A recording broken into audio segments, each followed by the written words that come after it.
Hi hello అందరికీ నమస్తే. ఈ సైజులో ఉన్న మిర్రర్స్ని తీసుకోవాలి. పేపర్ మిర్రర్స్ని తీసుకోవాలి, గాజ్ మిర్రర్స్ని కాదు. ఇలా మల్టీ కలర్ ఉన్న సిల్క్ థ్రెడ్ని తీసుకోవాలి.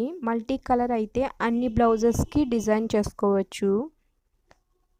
మీరు దగ్గర ఏ కలర్ బ్లౌజ్ ఉన్నా ఈ మల్టీ కలర్ అయితే అన్నిటికీ యూజ్ అవుతుంది. ఇలా కుట్టుకున్న బ్లౌజ్కి కూడా డిజైన్ చేసుకోవచ్చు. నెక్ చుట్టూరు మిర్రర్స్ని అంటించుకోవాలి.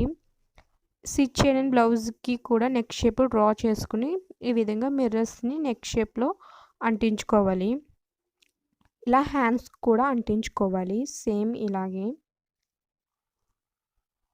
ఇలాగా మిర్రర్ని నేనైతే అంటించలేదు కాబట్టి జస్ట్ స్టిచ్ చేస్తూ చూపిస్తున్నాను. ఇది నార్మల్ సూదితో కూడా డిజైన్ చేసుకోవచ్చు. మిషన్తో అయితే ఫాస్ట్గా అయిపోతుంది. సో నేను అంటించలేదు కాబట్టి రఫ్గా స్టిచ్ చేశాను. ఇలా మల్టీ కలర్ థ్రెడ్ని తీసుకున్నాను. ఈ మిర్రర్ చుట్టూరు రౌండ్ షేపు పర్ఫెక్ట్గా వచ్చేలాగా స్లోగా స్టిచ్ చేసుకోవాలి. రౌండ్ షేప్ మాత్రం పర్ఫెక్ట్గా రావాలి.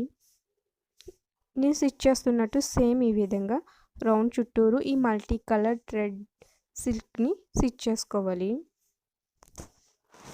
మీకు కావాలంటే సారీ కలర్ ఏ కలర్ అయితే ఆ కలర్ థ్రెడ్ సిల్క్ని తీసుకుని ఈ విధంగా మిర్రర్ చుట్టూరు స్టిచ్ చేసుకోవాలి.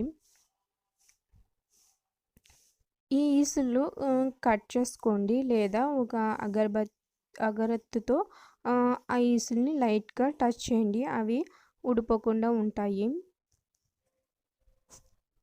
ఇప్పుడు సెకండ్ రౌండ్ చేస్తున్నాను. మిర్రర్ చుట్టూ సేమ్ ఫస్ట్ రౌండ్ ఏ విధంగా స్టిచ్ చేసామో సేమ్ రౌండ్ షేప్ వచ్చేలాగా సెకండ్ రౌండ్ కూడా స్టిచ్ చేస్తున్నాను. ముందుగా ఈ వీడియోని లైక్ చేయండి, ప్లీజ్ లైక్. మీకు ఏమైనా డౌట్స్ ఉంటే కింద కామెంట్ చేయండి.